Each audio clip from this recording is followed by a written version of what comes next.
Hi, Jessica. Welcome to Small Business Casual. Super excited to be here. You're one of the few who make the cut. Always say like I'll bring a friend, a guest on if they have like BFF energy. So you do. And I told Jessica before you all are privy to our conversation. I was listening to an episode of hers while I was like trudging through the snow. So she's literally been in the trenches with me. So we are BFFs. Okay, right off the bat, I want to just dive into the title of your book and talk about what on earth does being in a casino have to do with running a business? How did you come up with that concept? So, is it possible to be on social media or in your inbox without being yelled to, sold at, and distracted by all the shiny objects that we can buy to grow our businesses?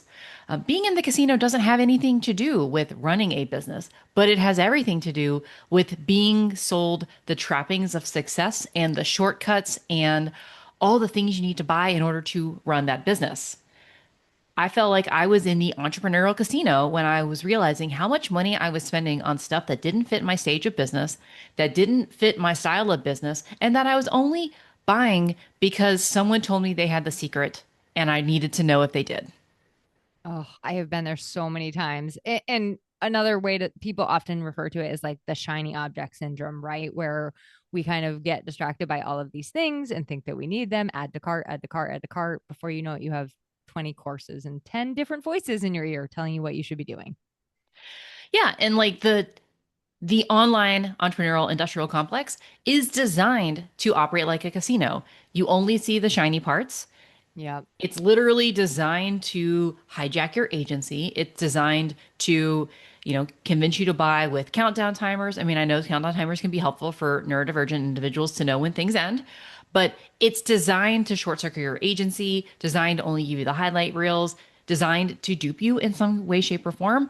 And, you know, the house wins. The people that are usually making the money are the ones selling you the secrets to how they did it and how you can do it too, just like the house wins in a casino. 100%. Okay, I intentionally did not start off asking you like, "What's your story?" Because I want you to share a little bit of your story and talk about as you made. I know you made the transition from corporate into entrepreneurship, so I'd love to hear a little bit of your story, your backstory, and then as you moved through that, what sort of surprises did you encounter as you entered this new landscape? So my background is I was in consulting for a while. I worked at Nike for 7 years in operations and supply chain, super burned out. Decided to go an alternative path. So I decided to become a holistic nutritionist. Then I decided I wanted to become a life coach, as everyone does. They get to their midlife and say, I want to help people do something differently. So while I was still working in my corporate gig, I had moved to Charlotte at the time. I started out becoming a life coach, which meant I needed the trainings, which means that I needed the trainings on building the business, which means I needed the trainings on how to grow my list, which means I needed the trainings on how to sell my digital courses to the list I didn't have that I didn't have time to grow because I had a full-time job. Don't forget the opt-in. Don't forget creating your opt-in.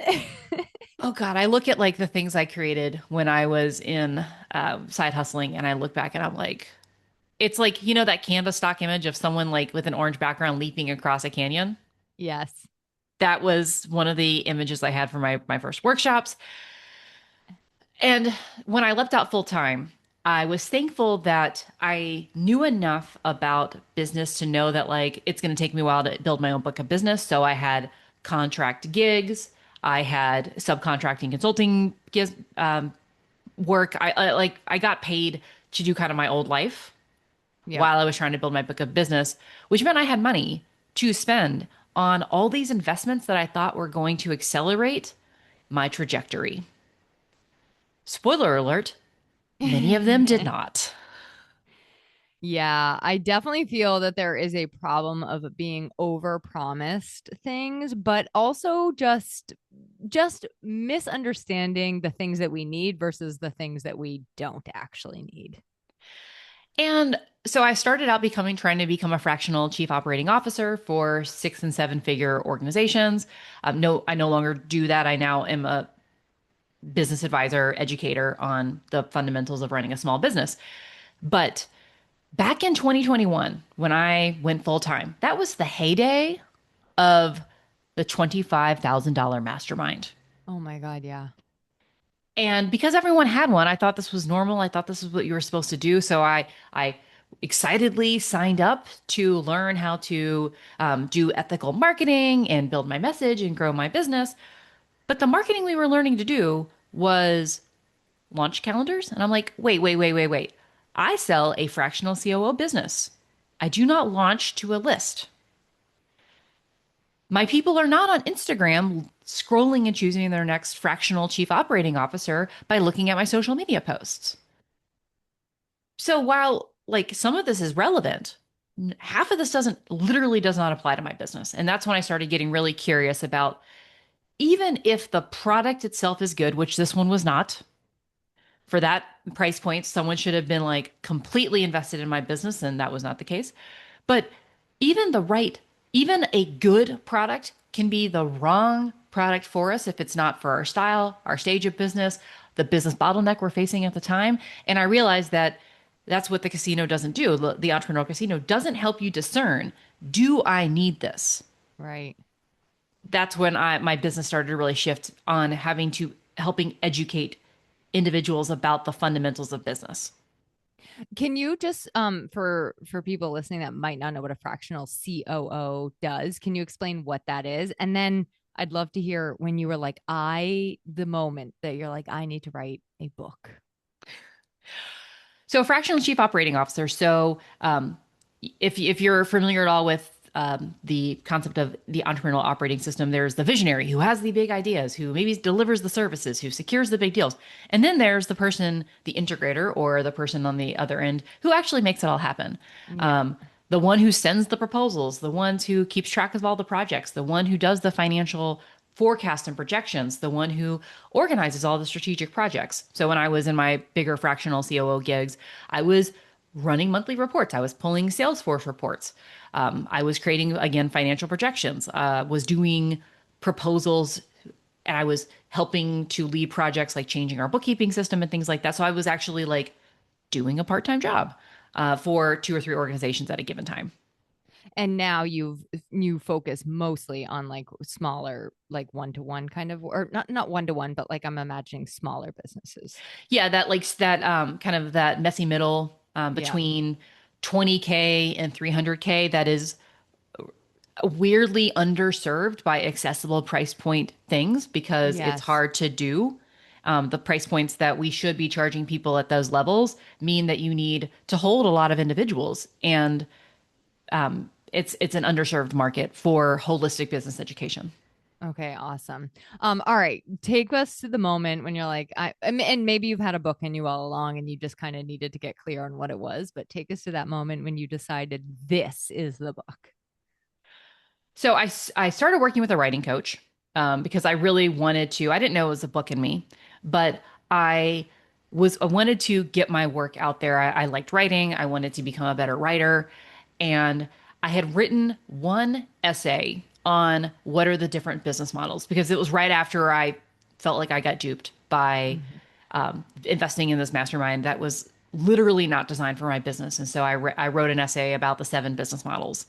Um, and I got some really rave reviews on that. And I had worked with the business coach on the material, and she said, "I think this needs to be a book." And I said, "I think it does too."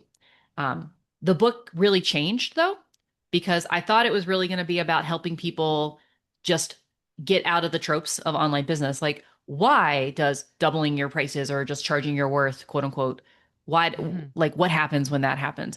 Why is social media not necessarily the right marketing strategy? Why all the advice about like, oh, just if you don't have a VA, you are the VA. All that advice I saw as I was with the other entrepreneurs that I was in groups and programs with, I'm like, they're taking this advice and their businesses are being actively harmed. Yeah. Not just you're wasting money, but you're truly harming your business with doing some of this advice. So I thought it was just going to be dismantling those tropes.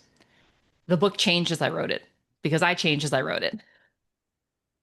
I think that that happens to a lot of authors, actually. You're like, wait, this isn't the book I started to write. If you don't mind, I've read it and I'd love to get into some of the topics of the book. I kind of like to think of podcast interviews as like little tasters that give people enough to get interested so that they'll go, purchase it. And what I love about Jess's book specifically is there's also a workbook that goes along with it. And I'm super appreciative of that because I do not like to write in my books, but I do like to really reflect on the message inside the book. So that really jumped out at me as a piece that was like, oh, yeah, that's perfect.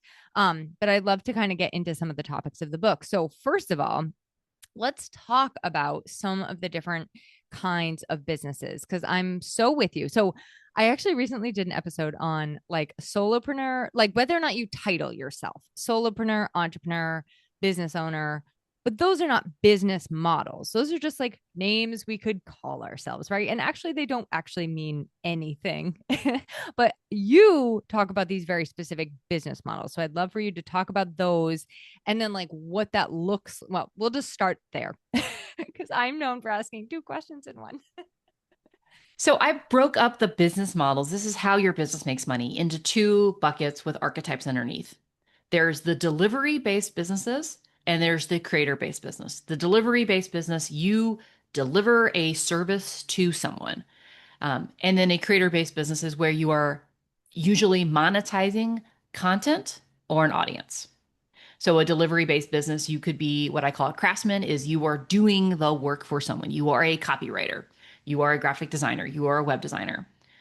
The advisor is you're advising someone to do to get to their goals, rather, but you're not doing hands-on deliverables. You are a coach, you are a marketing consultant. Then there's also the agency where you deliver those services through other people. I don't want people to get trapped in the oh, I'm doing advisory work, but I'm kind of doing some of the work behind the scenes for people. It's more, am I making money selling a deliverable? Or on the other side, am I making money by monetizing my audience? So this is the teacher model where we are selling courses, we are selling cohorts, we are selling group coaching, which is usually not actually group coaching, but it's, you know, group content delivery. Mm-hmm. There's the gatherer, the community, or where you're building a community, you're doing retreats and events, and then there is the edutainer, which is you're monetizing your audience more directly through like keynote speaking, but also Substacks and Patreons and subscription models and sponsorships. Okay, just to make sure I'm clear. So a coach or consultant falls into the first one, the maker. They Okay. are in the delivery side. This Okay. is where we get into trouble, which is Yes. where there's the coach who says, okay, I have deep one-on-one work, but now I want to have groups and I have courses and I want to monetize my newsletter. And I'm like, cool. Those require two different kinds of marketing. Yeah. Yeah. One-on-one coaching is relational. You need probably 10 to 12 clients on your roster at a time, depending on who you serve. And if they stay with you for a really long time, you maybe don't even need an email list, right? If you're trying to sell groups, if you're trying to sell courses, if you're trying to sell a community, you need hundreds, thousands of people to know about you and your work. It's a very different kind of marketing. What are some other examples between the two different models? Because, like, right off the bat, I'm like, yeah, of course we need different marketing for those different things. Because, for example, a person who just entirely builds their revenue off of keynote speaking, that is very different than me, who's back here like pushing the pencil every day for people, tapping away on my keyboard. So talk to me about just some of the things that you notice on strategies or of marketing or even how you're structuring your business in the first place. Yeah, like consultants maybe have big, long projects. Mm-hmm. Um, or they have on the edutainer side short workshops. How many leads do you need? How long duration are your offers? Um, if you choose to be a craftsman and do, web, copywriting, doing it for people versus teaching others how to do it. Two different kinds of clients, right? Yeah. One is someone who's seasoned enough who is going to benefit from a multi-thousand-dollar copywriting engagement versus the done with you. Everyone's like, oh, it's just taking my copywriting and doing the same thing. I'm like, it's two different audiences. It's two different clients, two different messages, two different buying patterns. Yeah. It's true. You almost need like either to build a really crystal clear unified brand that sends people both directions real quick, like I always say, like weed them out right away. Or to have two completely different like websites and businesses or and business umbrellas. And the done for you copywriting requires different systems, it requires different time. The done with you course requires different systems, there's different delivery models. So again, like, can you do both? Sure. Does it require two different marketing, two different operations, two different financial points of view or structures? Yes. And doesn't mean you can't do it. It just means that as a single solo person, doing both of those things at the same time is really hard. Yes. And it means that the bottleneck in one business is not necessarily the same as the bottleneck in the other business model. And it's a lot for people to carry. Yes, Jess, I know because I speak from Used to it. experience. As you know, I had one foot in the deliverables door and then one foot in the grow a giant membership full of people door. So, yes, 100%, which is why this really spoke to me. And I have to say, I do some of the content based stuff with workshops and speaking and things, but my primary focus is on those deliverables at the end of the day. And I use those things. And that's another way to think about it, I think, is using those things to feed your one-to-one work. Whereas, the opposite can also be true. So, Yeah, and it's important to think about again, is this truly two distinct different buyers? So I right, have right. in the last chapter of the book, we talk about the passive income promise, which we'll probably get to later. But there are things that just because they look like a quote unquote funnel opportunity doesn't mean that that's actually how they're functioning in their business. And so it's really Yeah. important to say, like, I have workshops and things like that that feed for my one-on-ones, but it's not meant to be that like ascension ladder. It's meant to be a byproduct of the one-on-one work I'm doing that I'm like, yeah, I can get paid for this without diluting the message. Yes, 100%. Okay, love this. Okay, the other thing in your book you speak to is the stages of business growth, which is super interesting to me. I like to talk about how like businesses go through different seasons, but I'm talking even on a more granular. I'm talking about literally like in a year, your business has ups and downs. You talk about the stages of business growth and how that's going to look different in how we show up through all these stages of business. When I first saw that, I'm like, wait, aren't you just always in the growth phase? So break those down for me and what the differences are there. So I liken it to a tree. You have a seed stage, you have a sprout stage, you have a strengthen stage, you have a scale or sustain phase, and then you have a sunset stage. The results we would get and the activities we would get and the purpose of each thing at a seed at like the seed stage is different than strengthen. At the seed stage, you're not supposed to know yet. You have a hypothesis about what you think your clients might be, but in the first 18 months of running your business, you're never going to know.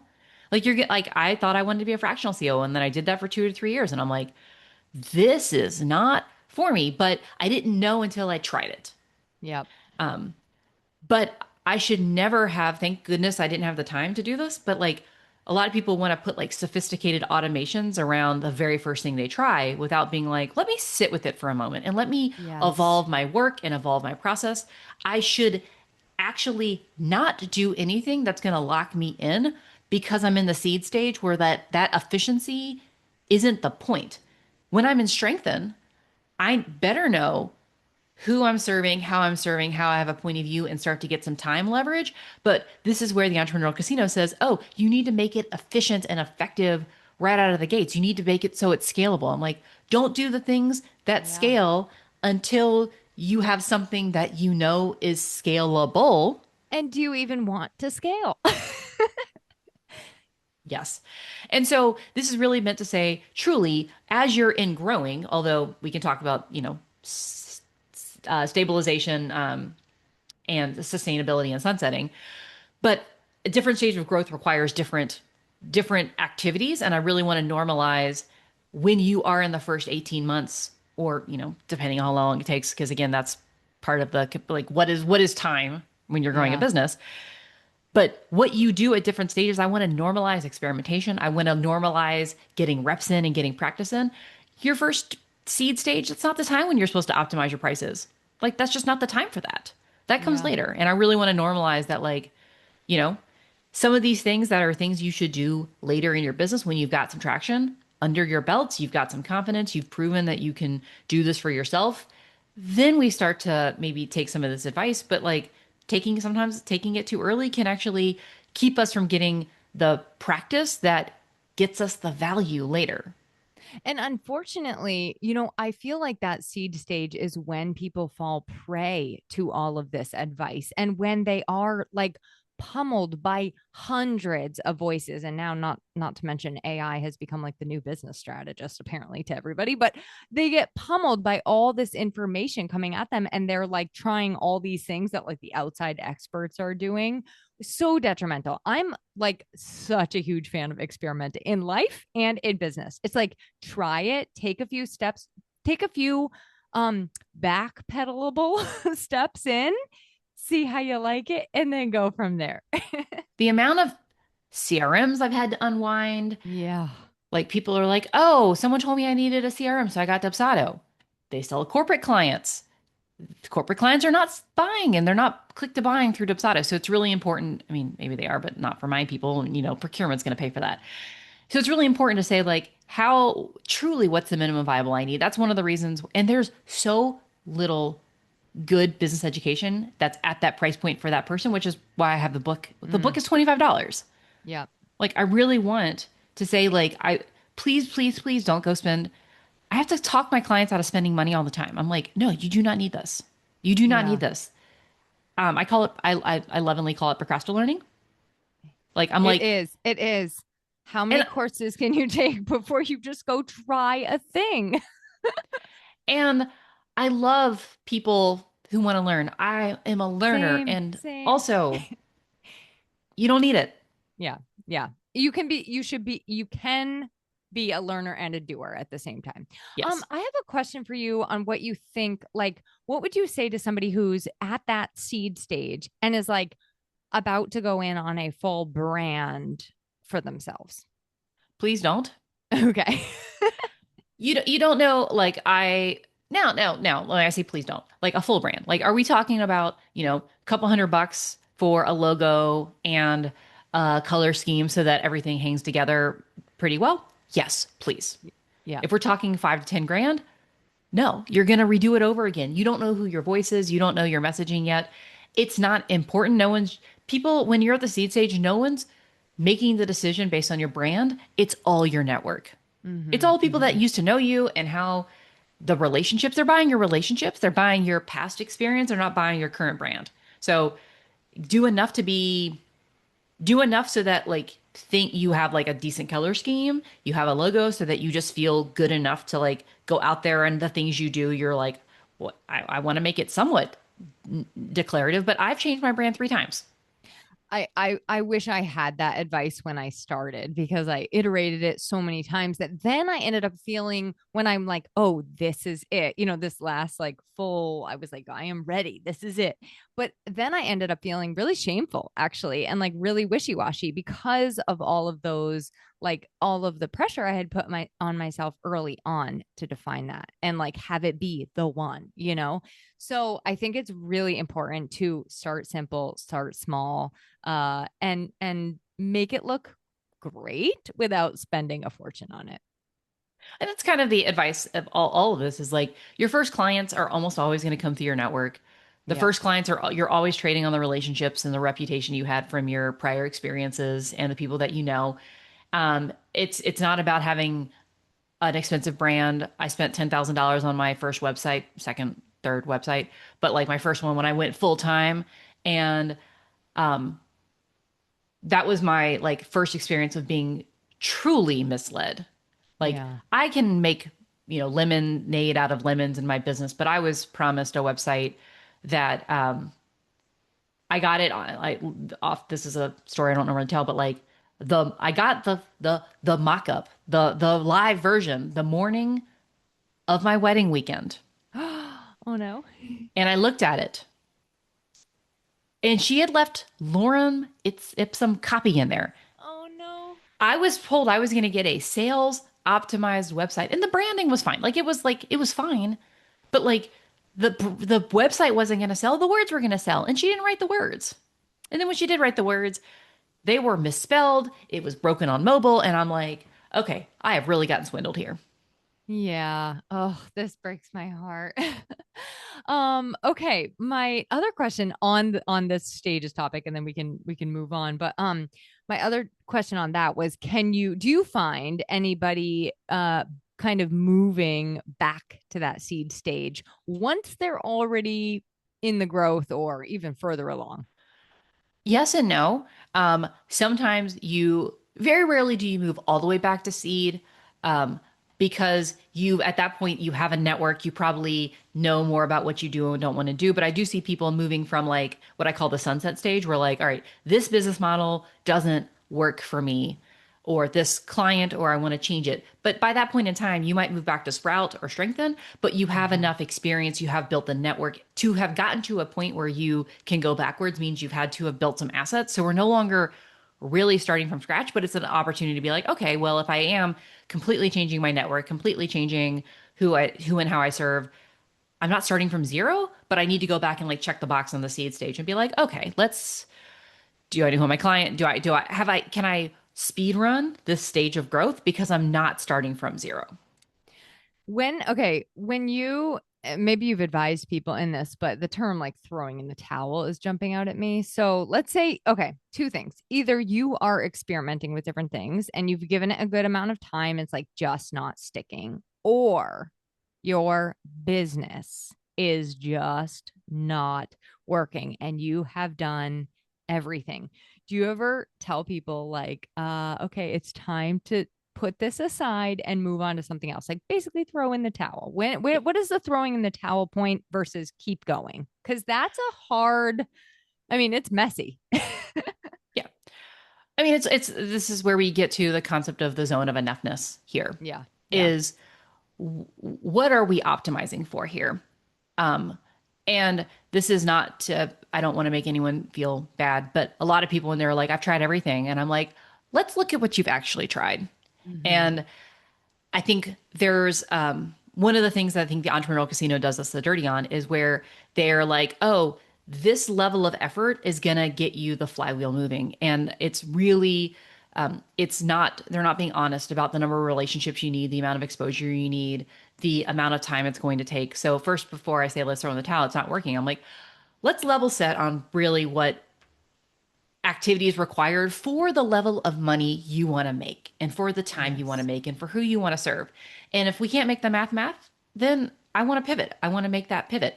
But I really feel like we are not honest about the time to create momentum, the time to really learn, the number of reps. If you need a new client every month, you're going to need to have 10 to 100 conversations and new Mm-hmm. people that you need to have a conversation with a month for probably the first 3 years of your business. Now, some of those are in relationships and in communities and in programs.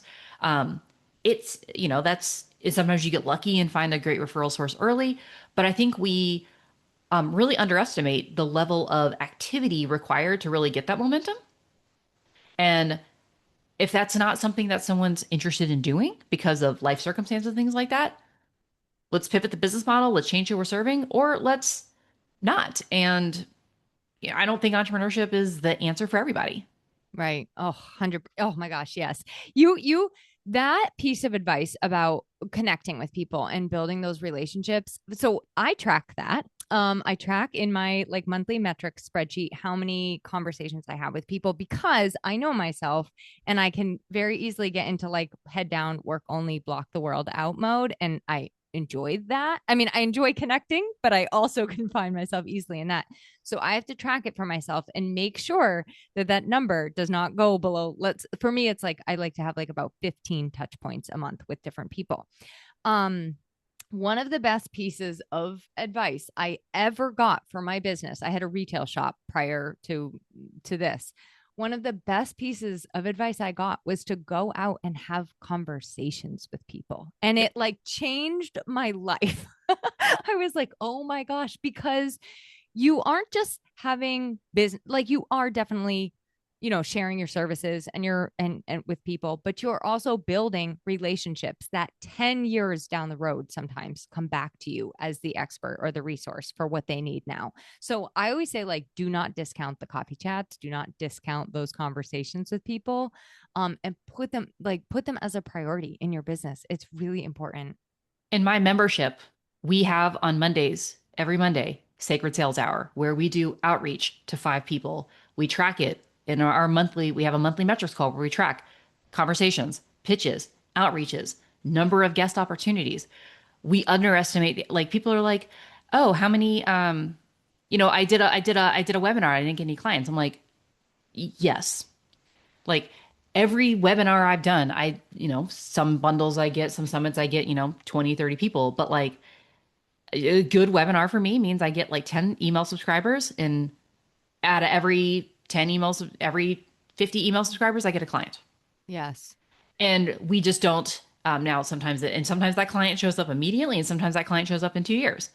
And so I think this is why I really encourage people to have bridge jobs, part-time jobs to keep the money coming in while you're building your reputation and building your network and getting practice and not having to put so much pressure on your business to pay the bills right out of the gates. I'm good at business, I believe.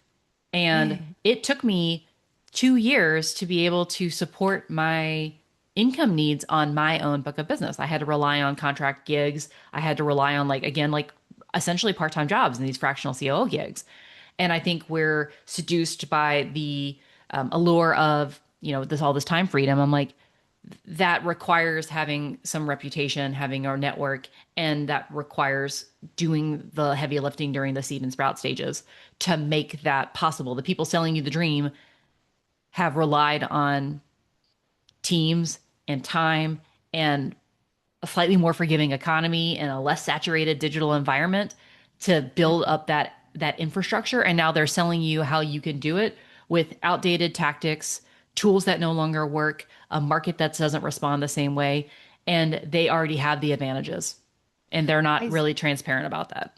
I super appreciate you being honest about that, because I think it's important for more of us to give a realistic picture. And I would happily do the same. The first 3 years of my business, I mean, I must have been lucky if I made 30 grand.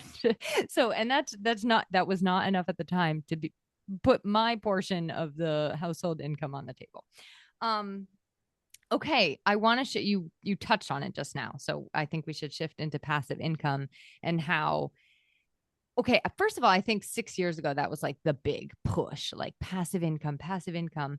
And I think that even for me, with She Built This, that was kind of like the dream. Like, okay, I'll just sit back and have a membership, it'll be passive income. Tell me about why that's kind of a myth and why no, it's like a unicorn. Well, I mean, like passive income assumes that you can just put an automated lead flow on pilot. And I've never seen that work. But it also assumes that you don't change, the market doesn't change, the customer needs doesn't change, um, and that people I don't know if people are familiar with Justin Welsh, but he has like the LinkedIn OS. I'm like, he was teaching you how to sell on LinkedIn by being on LinkedIn, and he was the first one to do it, right? Mm-hmm. And he has tens of you know that millions of subscribers on his email list right at this point, to really make that passive income work. But he was showing up every single day on social media and adapting and really getting his work out there in the world. He was doing a lot of heavy lifting on the front end to make that dream possible. But that doesn't mean we can't think about business resilience. And I think that's really important. That whole book is about, okay, if passive income is a pipe dream that we're being sold, the people who are making passive income are the ones selling you the dream of passive income. But how can we really make our businesses more resilient? How can we think about not having to create a new newsletter every single week forever? How can we codify the assets that we use in our business? How can we think about creating discovery assets how can we think about creating referral networks? When I don't have the energy sometimes to market, you know who's marketing on my behalf? My happy members. And Yeah. I think we have to think about differently about, instead of like treating passive income as like create a course that's delivered by itself through a funnel, through ads. The ads are more expensive now. I know this. It's, $5 a click for me, because I do run some Facebook ads now. It's expensive. It's hard. I mean, I think there's a reason why some of the big course creators got out of doing got out of selling, the passive income things, because the economics don't really work very well. That doesn't mean we can't think about how do we, as a human being, have less things to do on our plate and have less cognitive friction on creating and delivering our services. Even like affiliate links, I've noticed, everybody wants you to be an affiliate. And I will say no more often than I say yes. First of all, if I don't use the tool actively, I'm like, I'm not going to have time in my marketing to rave about this thing that I don't even use. But I think people even think of affiliate marketing as like, oh, I'll just become an affiliate for all these things. And that's passive. You still have to market that you're an affiliate. So when it comes to affiliate marketing, I actually do think it's a really nice stream of revenue if like for me, and I'm only speaking for myself, but like a tool I love and I use and I know I can rave about, like Buzzsprout or Honeybook or whatever the thing is, and people ask me about those tools, I pass on the affiliate link, and that's how I kind of make it work as a resiliency strategy for myself, or like another stream of revenue that then becomes passive. But it's not like I'm like out there like, sharing my link across the internet all the time, because that's work. And like my book, right? Like, Yeah. it sells a couple copies a week on Amazon, right? That quote unquote is passive. But I think there's a difference between, like, I have a course called Relationship Rhythms. It's all about, networking and building your relationships. I made it once and I taught it live, and now one or two people buy it every year or every month. I'm not going to say no to that, but I'm also Right. not, I didn't build my business around passive income, but I did say I did create assets in my business that can work on my behalf while I'm not actively delivering. So I'm going to do that. But even my Yes. membership, right? Like, you know, it's a $30 a month membership. I am in the forum every single day. There's at least one call a week. It can scale, but it is certainly not passive.